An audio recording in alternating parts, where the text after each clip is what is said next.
जब एक साथ मिलकर के जब सामूहिक प्रयास होता है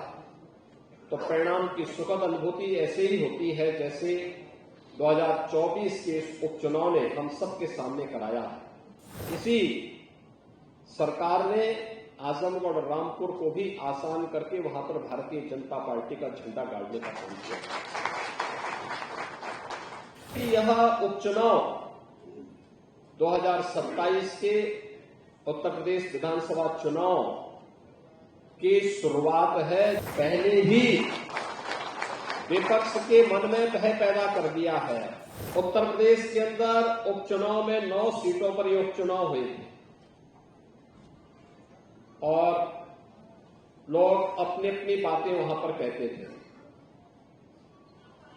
संगठन के साथ और मंत्रिमंडल के साथ जब हम लोगों की पहली बैठक हुई थी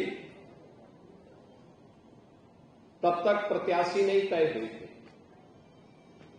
लेकिन हम लोगों ने मानकर के तय किया था कि हम लोग हर हाल में 7 सीट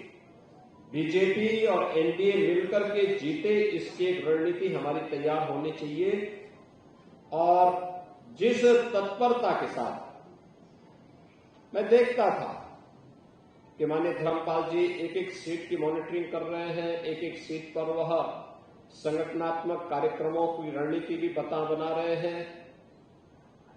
जिन मंत्रियों को और जिन पदाधिकारियों को जिन सीट्स पर जिम्मेदारी दी गई थी, ऐसे लगता था जैसे उनका स्वयं का अपने घर का कार्य हो और वे वहां जम करके उन्होंने पूरी मजबूती के साथ उन प्रत्याशियों को विजयी बनाने के लिए अपनी पूरी ताकत लगाई। और परिणाम जब एक साथ मिलकर के जब सामूहिक प्रयास होता है तो परिणाम की सुखद अनुभूति ऐसे ही होती है जैसे 2024 के उपचुनाव ने हम सबके सामने कराया है। बहनों और भाइयों, कहने की आवश्यकता नहीं कि जिन लोगों को आजमगढ़ और रामपुर कठिन लगता था, इसी सरकार ने आजमगढ़ और रामपुर को भी आसान करके वहां पर भारतीय जनता पार्टी का झंडा गाड़ने का काम किया। जिन्हें कुंदरकी और कटेहरी की चुनौती लगती थी, वहां पर भी भारतीय जनता पार्टी का झंडा फिर से गड़ा है। और मैं फिर इसी बात को कह रहा हूं कि चाहे वह मीरापुर हो, चाहे वह गाजियाबाद हो, चाहे वह खैर हो, चाहे वह कुंदरकी हो, चाहे वह कटहरी हो, चाहे वह फूलपुर हो, चाहे वह मझवा हो, ये सभी सीटें लोग अपना अपना विश्लेषण प्रस्तुत करते थे, लेकिन उन सब से अलग हट करके एक एक कार्यकर्ता की मेहनत, एक एक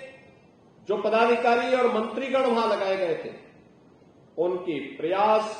उनके स्तर पर बैठ करके उन्होंने जो रणनीति वहां पर तय की, वह हम सबके सामने इस रूप में आई है। और मैं जब हमारे साथ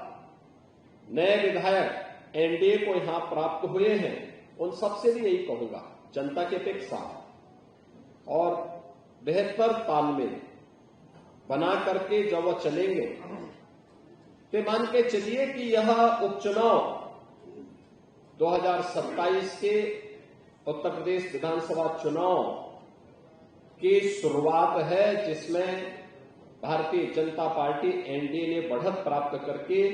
पहले ही विपक्ष के मन में भय पैदा कर दिया है। अब वो सफाई देते रहेंगे, उनको सफाई देते रहना है, आरोप प्रत्यारोप लगाते रहेंगे।